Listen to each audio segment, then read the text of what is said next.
You belong in the room, speak up, ask the hard questions, and take your seat at the table with confidence. I'm Aasiya Shaikh, President and CEO of Flight Crew International.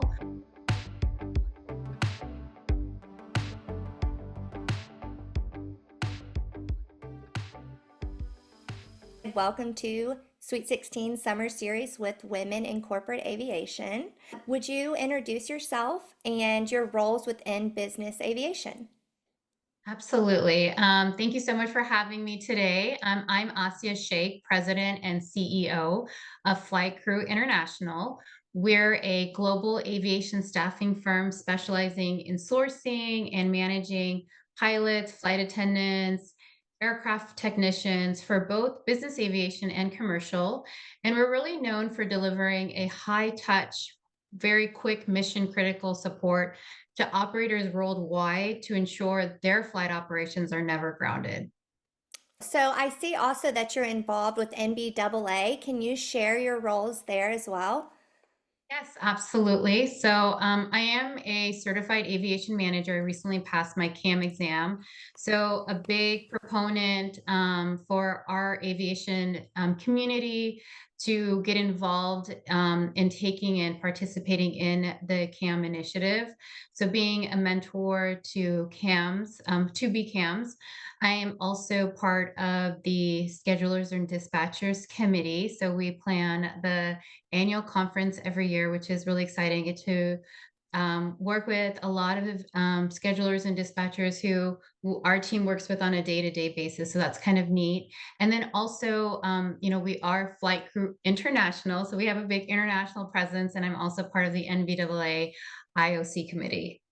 So, with your leadership role with Flight Crew International as president and CEO, can you walk us through what a day to day looks like for you? So every day is very different. My day starts early, usually around 5 o'clock in the morning, because we do have clients overseas, and it's a really a blend of strategic planning with hands-on oversight. So from client updates and operational reviews to mentoring my team and solving real time crew issues, it really varies. Although we are global, we are a very close knit team. So I like to have hands-on interaction and touch points with my team internationally. I really want to understand what's going on, if there's any concerns, there's bottlenecks. So a lot of, like I said, it's strategy, but also operational items that come up, as you know, with aviation day to day. It's such a wild beast. It is our industry. Can you go through some critical skills you have to have in your position? Aviation is fast moving and it's highly regulated. So being decisive under pressure while maintaining a steady hand is essential. I also think as a leader, empathy is another key skill. Our pilots and our clients, flight attendants, all of our staff are working under intense timelines or in high stake environments. So being able to understand their perspective while also guiding them towards solutions, I believe has helped us build deep trust with the team. I would also say adaptability and resilience. So aviation can be unpredictable. We have weather disruptions, we have regulatory changes. So as a leader, you really need to be proactive. And leading with integrity, I think, is key. You know, relationship driven business like ours, credibility is everything. So I would say all of those are some critical skills needed to be a leader in aviation in general. Where did your business aviation path begin? My father actually started Flight Crew International back in 1993. And so I grew up in the aviation environment, but I didn't want to be a part of aviation. I was really began with the foundation in finance. And that's what I wanted to do. I started my career off in the financial sector, really working on complex models, forecasting, operations. It really and I think I'm very blessed to have had that experience because it really gave me a strong analytical mindset and excellent attention to detail. My father actually became ill several years ago, back actually in 2009, and he needed some help with managing the company and the day to day. So I decided to temporarily come and help him with running Flight Crew International. And honestly, I just fell in love with the industry and the people. What actually really hooked me was I was recruiting when I first started with FCI, and when it was so exciting helping people and families find their next role or helping them progress in their career, and then they would call you back or come visit you in the office and write you a sweet note, real impact in their lives. That got me hooked. So I love the people aspect of it, which I didn't get in the financial sector. I was all about modeling and analyzing. So that was my a little bit of an untraditional career path, but that's how I got into aviation. So we talked about your skill sets that you use on a day to day. Can you talk a little bit about how coming from finance you were able to use some transferable skills? Yes. Who would have thought, finance and recruitment would the help or go hand in hand, but it does. It was incredibly valuable to me in aviation. One, it's helped our organization become data driven. So we, as someone who's leading a company, margins can be tight, and operational efficiency is critical. So whether it's, analyzing crew utilization or structuring pricing models or assessing risk, that financial lens is truly invaluable. It also has helped me see the big picture and manage complexity.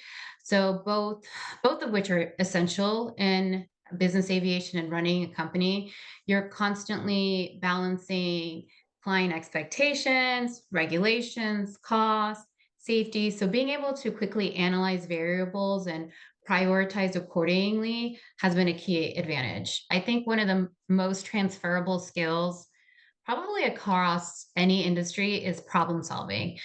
Like every day, it's in one form or another, whether you can see it clearly or not, you're always trying to find solutions to situations. It could be HR, it could be recruitment, it could be finance, it could be a multitude of different areas, like even marketing. Like I just feel like that is such an important skill set to grasp and cultivate at an early age, because it really can and does come in handy in so many different aspects as your career evolves. How has mentorship played a role across your career? So mentorship really has played a significant role throughout my journey, both in the guidance I've received and in the mentorship I now strive to offer others. Early on, I was fortunate to have mentors who saw potential in me before I fully saw it in myself. I actually did not have the highest levels of confidence when I was a young 20-year-old, getting into the workforce. And my mentors challenged me. They gave me room to grow, reminded me that leadership isn't about being the loudest voice in the room. It's about listening, learning, and leading with clarity and conviction. So now, as a CEO, I see mentorship as both a responsibility and a privilege. To make it a point to mentor women and emerging leaders within my own company and the wider aviation community, because representation matters. When people see someone who looks like them at the table, it opens the door for them to imagine themselves there too. So, to women aspiring to leadership roles in business aviation, my biggest piece of advice is don't wait for permission. Aviation is still male dominated field in many ways. We've made a lot of progress over the last few years, but it is easy to feel like, you need to prove yourself twice as much. But the truth is, you belong in the room, speak up, ask the hard questions, and take your seat at the table with confidence.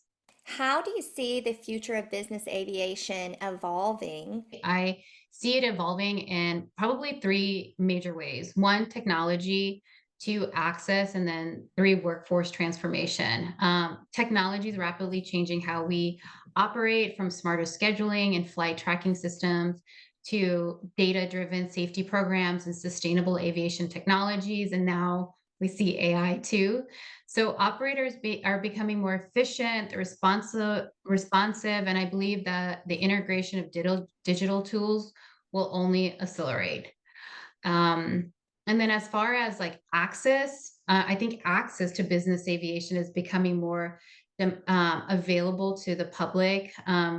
And with the rise of, like, for example, fractional ownership, charter apps, and on demand solutions, business aviation is no longer just for the ultra wealthy. It's increasingly seen as a practical tool for executives, medical missions we see, and other time critical needs. And the third, where I'm most passionate about, is the workforce. We're facing a global pilot shortage. We have an ATC shortage, maintenance shortage, aging talent. And then, of course, the need for more diverse and inclusive pathways into aviation. So that's something I'm passionate about, and hence, mentorship comes in, and then international mobility as well. What is something you've learned about leadership that has proven true no matter where you're at in your career? That consistency builds trust. Clients want to be able to trust you. Your team wants to be able to trust you.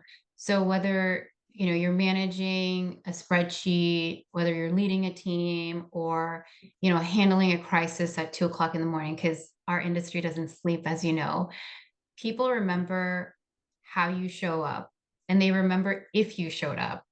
So really, in that integrity that we talked about, follow through, and also how you treat others behind the scenes matters just as much, if not more, than what you say in front of the room. So I've learned that leadership is less about the titles and more about accountability, clarity, and care, and having your team being the leaders in the spotlight, even though you might be in the back end as well. So it's really putting your team first, and so that they can build that trust in you. Do you have a mindset or a quote or a habit that stayed with you?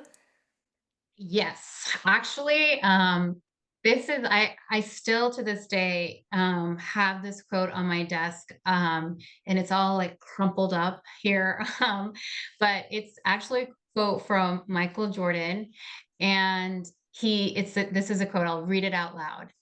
It says, "I've missed more than 9,000 shots in my career. I've lost almost 300 games." 26 times I've been trusted to take the game winning shot and missed. I failed over and over and over again in my life, and that is why I succeed.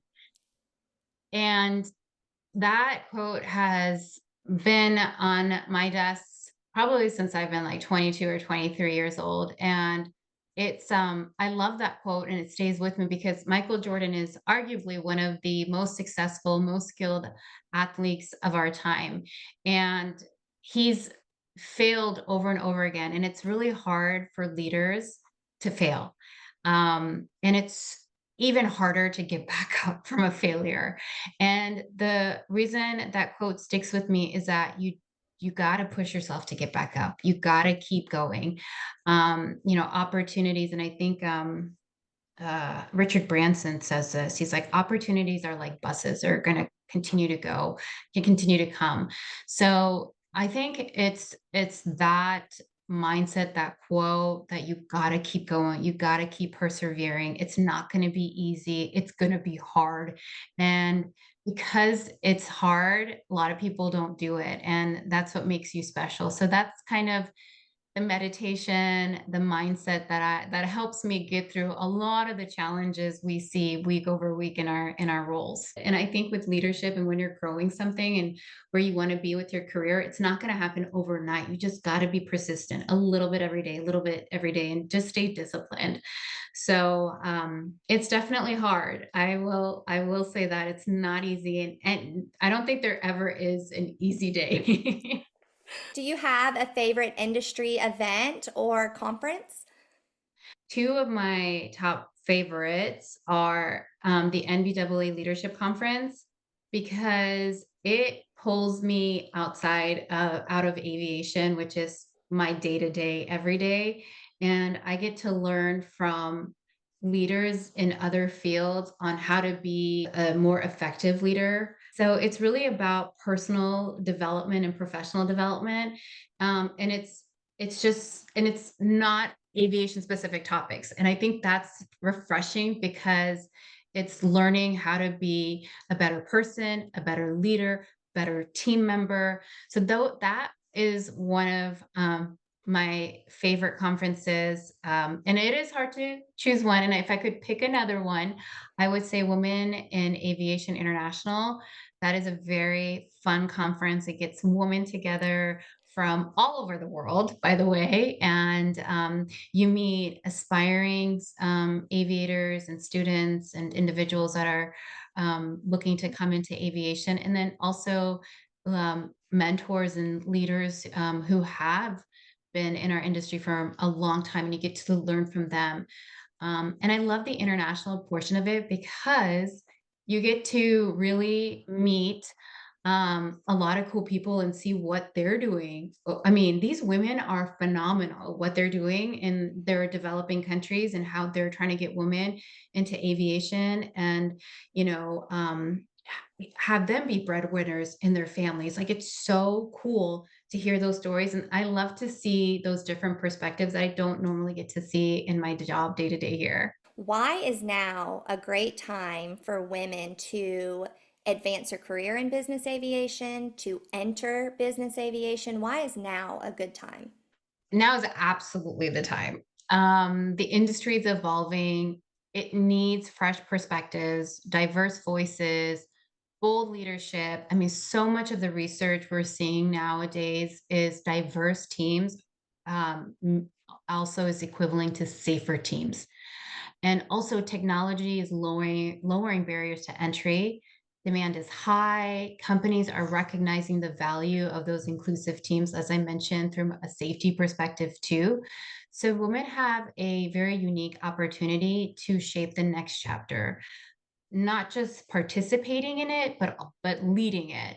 And there's space for women in every corner of business aviation. You know, it's not just the cockpit, it's not, you know, the maintenance hangars, but it's the boardroom, the innovation labs, marketing. It's, you know, not your typical flight attendants. It's there's every corner of biz av, there's a spot for us. And what's most exciting is that the more we show up, the more we change the landscape for those who are coming behind us. So we need to be involved and really pave the pathway.